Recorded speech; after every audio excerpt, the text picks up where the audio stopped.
Shalom, kasih karunia dan damai sejahtera dari Tuhan kita Yesus Kristus ada dalam kehidupan Bapak, Ibu, Saudara, dan anak-anak. Kita berjumpa kembali dalam Renungan Nafas Pagi yang hari ini didasarkan dari Roma pasal kedua, ayat 1 sampai dengan ayat yang ke-11. Sebelum kita merenungkan sabdanya, mari kita menyatukan hati di dalam doa. Bapa yang penuh kasih, kami mengucap syukur atas setiap rahmat, anugerah, berkat, dan kekuatan-Mu yang senantiasa menopang dan menghidupkan kami. Kami percaya inilah cara-Mu menyelamatkan kami kini dan sepanjang masa. Maka kebenaran firman-Mu yang hendak kami renungkan bersama, kami yakin juga Tuhan semakin mengokohkan kehidupan dan pengharapan iman kami kepadamu. Mampukan kami untuk mendengarkannya, mampukan kami untuk kemudian melakukannya, sehingga setiap firman-Mu memanggil kami untuk hidup dalam pertobatan. Mohon ampun atas setiap dosa pelanggaran kami ya Tuhan, kuduskan layakan kami melalui pengorbanan dan pengampunan-Mu. Di dalam-Mu ya Tuhan Yesus sang sumber kehidupan dan keselamatan. Kami naikkan doa ini dengan syukur, dengan percaya dan berserah. Amin. Roma pasal kedua ayat 1 sampai dengan ayat yang ke-11. Demikian sabda Tuhan. Hukuman Allah atas semua orang.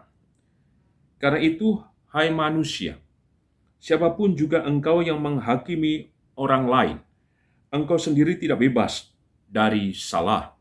Sebab dalam menghakimi orang lain, engkau menghakimi dirimu sendiri. Karena engkau yang menghakimi orang lain melakukan hal-hal yang sama. Tetapi kita tahu bahwa hukuman Allah berlangsung secara jujur atas mereka yang berbuat demikian. Dan engkau, hai manusia, engkau yang menghakimi mereka yang berbuat demikian, sedangkan engkau sendiri melakukannya juga. Adakah engkau sangka bahwa engkau akan luput dari hukuman Allah? Maukah engkau menganggap sepi kekayaan kemurahannya, kesabarannya, dan kelapangan hatinya? Tidakkah engkau tahu bahwa maksud kemurahan Allah ialah menuntun engkau kepada pertobatan? Tetapi oleh kekerasan hatimu yang tidak mau bertobat, engkau menimbun murka atas dirimu sendiri pada hari waktu mana murka dan hukuman Allah yang adil akan dinyatakan. Ia akan membalas setiap orang menurut perbuatannya, yaitu hidup kekal kepada mereka yang dengan tekun berbuat baik, mencari kemuliaan, kehormatan, dan ketidakbinasaan.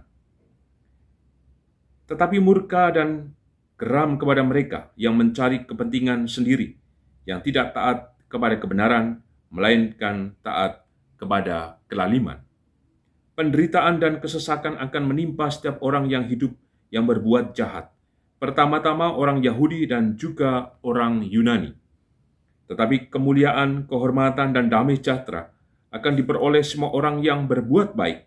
Pertama-tama orang Yahudi dan juga orang Yunani. Sebab Allah tidak memandang bulu. Berbahagialah kita yang merenungkan sabda Tuhan, berbahagialah kita yang percaya, haleluya, amin. Bapak, Ibu, Saudara, dan anak-anak, tema Renungan Nafas Pagi hari ini adalah menganggap sepi. Mungkin di antara kita ada yang pernah terganggu gara-gara suara bising, baik di jalanan atau di sekitar rumah kita. Misalkan di jalan raya, ada suara sepeda motor,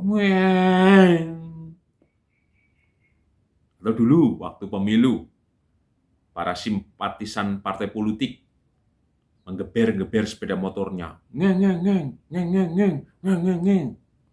yang memekakan telinga dan membuat kemacetan.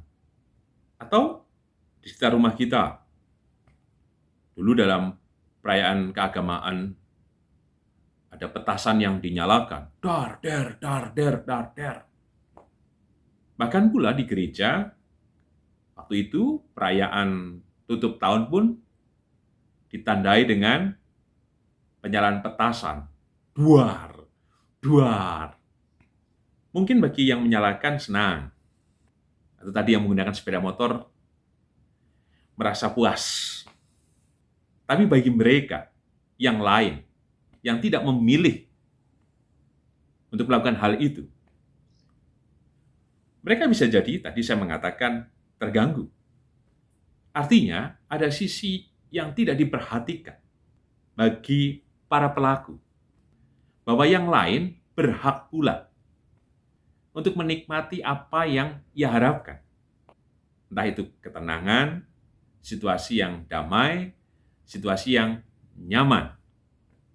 Tapi seringkali pula, justru orang yang menegur, atau orang yang tidak sependapat dengan tadi apa yang dilakukan, malah dibully, malah dianggap aneh, dijauhi, dan lain sebagainya.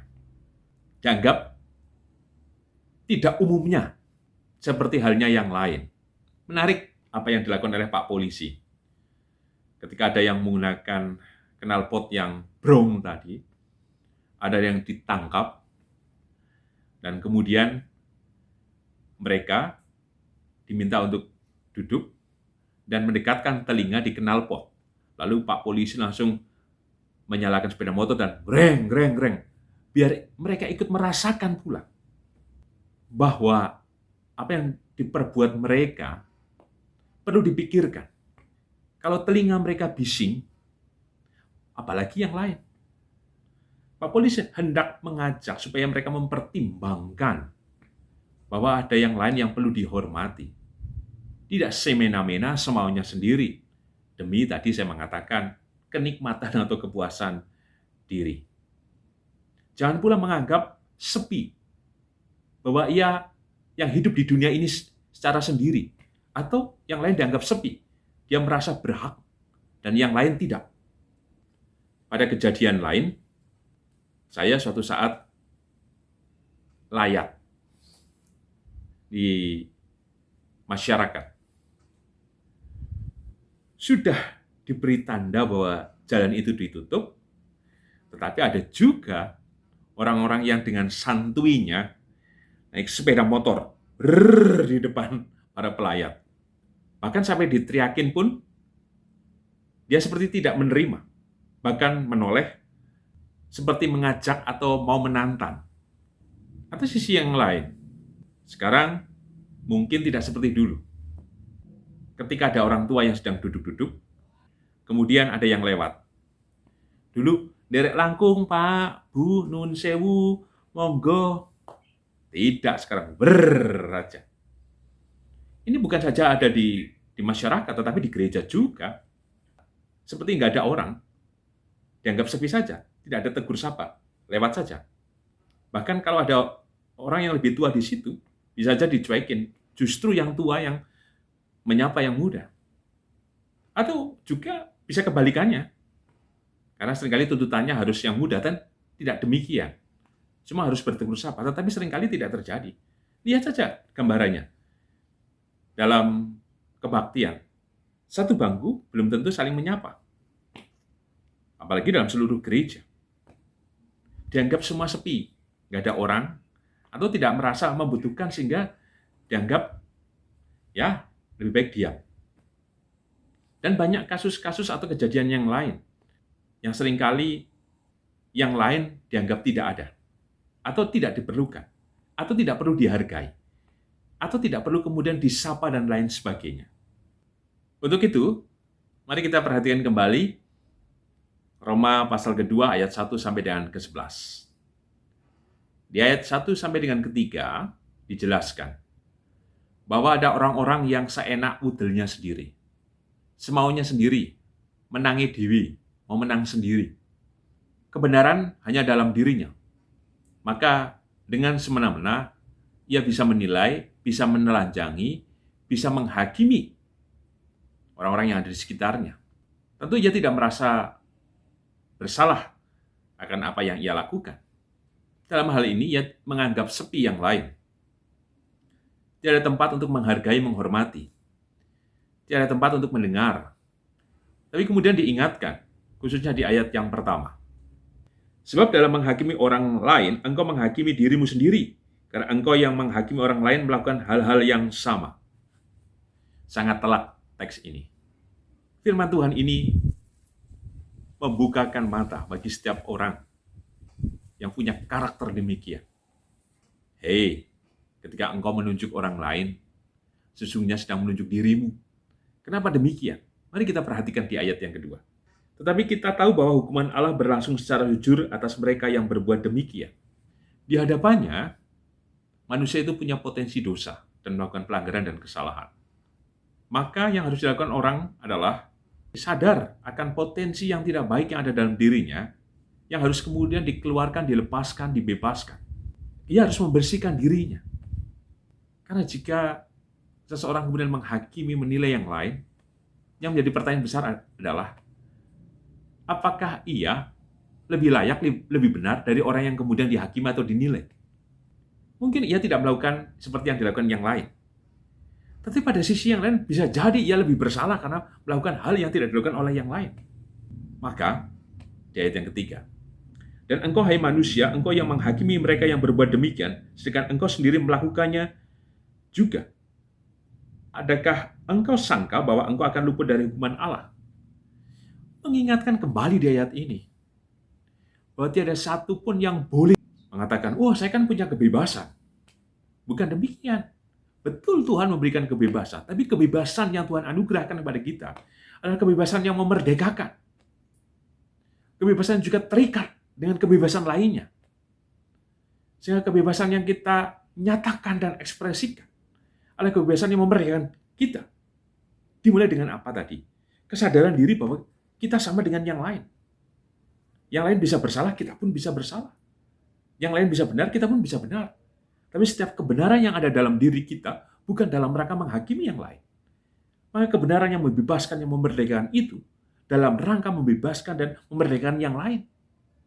Itu yang harus terjadi. Dan pada sisi yang lain, kita yang bisa bersalah, maka kita patut pula terbuka untuk kemudian dimerdekakan oleh yang lain. Teks ini sangat dalam.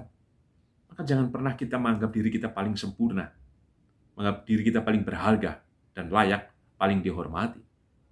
Tetapi dengan kerendahan hati dan kesadaran, iman yang penuh, bahwasanya kita dipandang sama oleh Tuhan dengan kemanusiaan lainnya.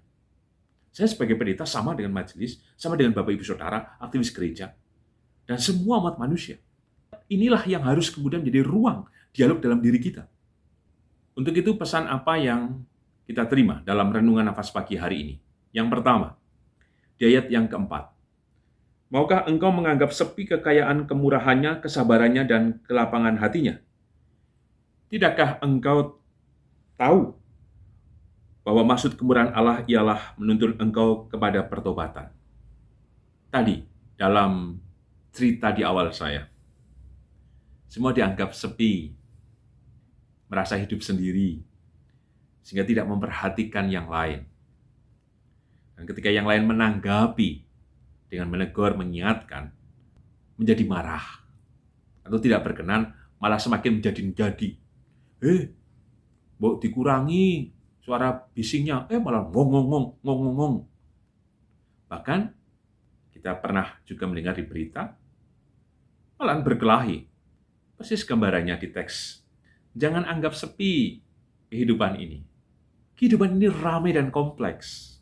Maka kita harus mawas diri, membangun keterbukaan, membangun kesadaran. Kalau kita tidak menganggap sepi, maka kita juga harus menghadirkan diri dengan baik, bahkan berusaha untuk melakukan yang terbaik. Demikian juga dalam kehidupan iman kita.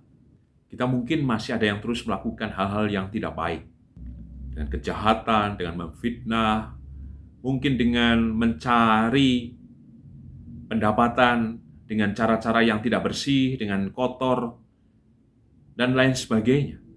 Buktinya baik-baik saja. Malah aku semakin kaya, bahkan dengan santainya mengatakan, toh saya tetap diberkati Tuhan. Apakah ini yang kemudian terus kita lanjutkan jika kita tahu bahwa ada hal yang tidak baik dalam diri kita? Ayat keempat. Maukah engkau menganggap sepi kekayaan kemurahannya, kesabarannya, dan kelapangan hatinya? Sesungguhnya Tuhan tidak membiarkan keadaan sepi itu, justru Tuhan mengisi dengan kesabarannya, kemurahannya, kelapangan hatinya menunggu kita untuk pulang.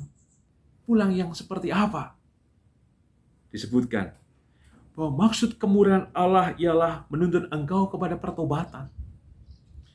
Jika selama ini kita sepertinya baik-baik saja, sekalipun kita melakukan hal-hal yang tercela, itu bukan berarti dibiarkan oleh Tuhan, tidak. Berapa kali saya sudah menyampaikan dalam khotbah, Yudas sudah diingatkan berkali-kali, bukan Tuhan membiarkan, tidak. Tuhan saking mengasihi Yudas mengingatkan. Sampai kemudian Yudas memilih jalannya sendiri, sehingga Tuhan mengatakan, apa yang kau perbuat, perbuatlah segera. Itu kata-kata Tuhan yang terakhir untuk Yudas, supaya Yudas segera kembali dan ingat. Demikian juga kita. Mari hari ini kita menyadari bahwa kita penuh dengan cacat celah. Bagian kita dalam melakukan pertobatan senantiasa. Ia tidak membiarkan kita. Ia bukan berarti menutup mata atas setiap apa yang sudah kita lakukan. Tetapi kemurahannya, kesabarannya, kelapangan hatinya adalah kasihnya yang akan menolong, menuntun, dan memperbarui kehidupan kita jika kita mau kembali. Tidak hidup saenak budle dewi. Pesan yang kedua, mari kita perhatikan khususnya di ayat yang kelima. Tetapi oleh kekerasan hatimu yang tidak mau bertobat, engkau menimbun murka atas dirimu sendiri. Pada hari waktu mana murka dan hukuman Allah yang adil akan dinyatakan. Bukan karena sepi ya, hidup ini selalu ramai dan padat. Bukan karena sepi Tuhan tidak hadir, bukan demikian. Tetapi karena mengabaikan Tuhan itu sendiri. Bahkan ditegaskan di ayat yang kelima. Karena kekerasan hatimu. Kalau dalam perjanjian lama disebutkan tegar tengkuk untuk bangsa Israel. Atau bahasa Jawanya wangkot. Itu yang terjadi. Tidak gampang kita mengubahkan diri menjadi manusia baru. Tidak mudah kita berproses untuk kemudian kita menunjukkan pertobatan kita. Identitas kita Kristen, betul. Tetapi bisa jadi perbuatan kita tidak jauh lebih baik dari perbuatan atau kelakuan orang-orang yang beragama lain. Ini kan menjadi miris. Yang seharusnya gereja menjadi komunitas damai sejahtera, komunitas menjadi berkat, membawa perubahan yang besar untuk kehidupan bersama. Tetapi kalau diisi orang-orang yang macam demikian, saya yakin gereja tidak akan menjadi apa-apa. Untuk itulah di pesan yang kedua ini, mari kita belajar mulai dari diri sendiri. Kita harus berani lakukan pertobatan itu sendiri. Tidak pandang umur, kekerasan hati kita tidak membawa manfaat apa-apa. Bahkan menumpuk murka Tuhan atas diri kita jika kita terus melakukannya. Dan itu berbuah kebinasaan, bukan keselamatan. Yang ketiga, mari kita perhatikan di ayat yang ke-7. Yaitu hidup kekal kepada mereka yang dengan tekun berbuat baik, mencari kemuliaan, kehormatan, dan ketidakbinasaan. Kadang orang yang sudah melakukan hal yang baik, berjuang dengan sungguh-sungguh, taat, setia kepada Tuhan, juga memiliki pertanyaan yang sama. Menganggap sepi kehadiran Tuhan dalam kehidupannya. Kenapa ya Tuhan tidak menolongku? Padahal aku sudah memberikan persembahan yang terbaik. Apapun itu, bahkan waktuku, semuanya kuisi dengan pelayanan-pelayanan, membantu yang miskin, yang menderita, dan lain sebagainya. Tetapi sepertinya Tuhan tidak menjawab doa-doa kita. Kita merasa bahwa, loh itu kan orangnya tidak baik, jahat, kelakuannya tidak jauh lebih benar dari kita, tapi kenapa kehidupannya semakin baik, sentosa, makmur. Sedangkan kita, yang dengan upaya yang luar biasa untuk mau patuh dan hidup saleh, justru kelihatannya hidup kita biasa-biasa saja, atau bahkan tidak lebih sejahtera dari dia. Maka teks ini meneguhkan kita bersama.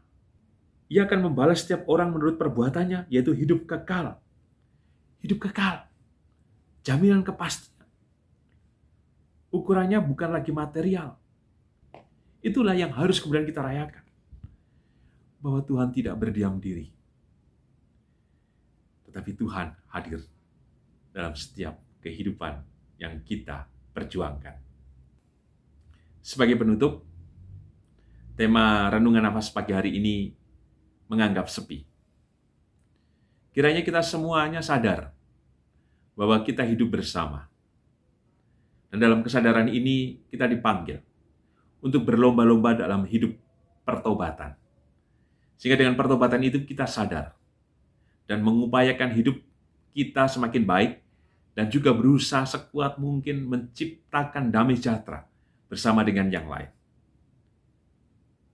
Untuk itu, kiranya kita terus meyakini bahwa kita tidak dibiarkan sendiri dalam hidup ini. Apapun kehidupan yang sedang kita jalani, Tuhan hadir. Jangan pernah menganggap sepi, sehingga kita seenak udeli diri, melakukan berbagai tindakan yang tidak berkenan di hadapan Tuhan. Tapi perjuangkanlah semuanya dengan kemurnian, ketulusan, kejujuran, dan kasih. Maka Tuhan memperhitungkan semuanya. Dan Ia akan membalas semuanya dengan kekekalan, rahmat, dan berkat yang darinya. Jangan pernah menganggap sepi. Karena Tuhan menyatakan kemurahan, kesabaran, dan kelapangan hatinya untuk kita. Amin. Mari kita menyatukan hati di dalam doa. Bapa yang penuh kasih, kami ucap syukur untuk rahmat kasih kemurahan-Mu yang telah kami terima. Kebenaran-Mu benar menyegarkan tubuh jiwa roh kami, supaya kami hidup dalam pertobatan. Sehingga ketika kami mengerjakan pertobatan itu, kami senantiasa bergantung dan terpaut kepada-Mu Tuhan. Dan kami dimampukan pula untuk tidak menganggap sepi kehidupan ini. Justru anugerah-Mu, kasih-Mu, kemurahan-Mu, kelapangan hati-Mu Tuhan, bekerja senantiasa atas hidup kami. Biarlah ini menjadi pengharapan kuat untuk kami. Sehingga dalam segala sesuatunya, perbuatan kami bisa dipertanggungjawabkan menurut kebenaran dan firman-Mu itu. Mampukan kami dan tolonglah kami Tuhan. Demikian juga kami percaya kasih kemurahan dan penyertaan-Mu tidak sepi atas setiap kenyataan hidup yang kami alami. Engkau yang mengetahui Tuhan dari setiap harapan, permohonan, kerinduan, dan setiap pula kami yang putus asa, kami yang merasa jatuh, kami yang merasa tidak berdaya, miskin, lapar. Tolonglah kami Tuhan. Karena kesabaran kasih dan cinta-Mu melimpahi dan menolong kami Tuhan. Untuk itu Tuhan kami percaya, mukjizat dan kuasa-Mu terjadi atas kami. Tolonglah kami Tuhan. Demikian juga atas kehidupan bergereja, kami percaya Tuhan, kiranya damai dan berkat-Mu yang memampukan kami untuk sadar bahwa kami harus terpaut senantiasa dalam kehidupan kami bersama di gereja. Sehingga upaya yang kami lakukan bukan kemudian mencari kepentingan atau kekuasaan diri, tetapi justru kami mau hidup dalam pertobatan itu sendiri, sehingga kami nyatakan dalam hidup damai sejahtera, dalam persekutuan yang manis dan indah, di dalam kasih dan cinta-Mu itu. Maka berkatilah kami Tuhan. Demikian juga atas kehidupan berbangsa dan bernegara. Kami yakin dan percaya Tuhan Engkau memberkati kehidupan bangsa dan negara kami Indonesia. Engkau menolong dan Engkau Tuhan terus memberikan kesejahteraan, keamanan, ketentraman, dan rahmat. Inilah doa kami Tuhan, dan kami naikkan doa kami ini didasarkan dalam nama kuasa-Mu ya Tuhan Yesus, yang menyelamatkan dan memimpin kehidupan kami kini dan sepanjang masa. Amin. Tuhan Yesus memberkati Bapak, Ibu, Saudara, dan anak-anak kini dan selamanya. Amin.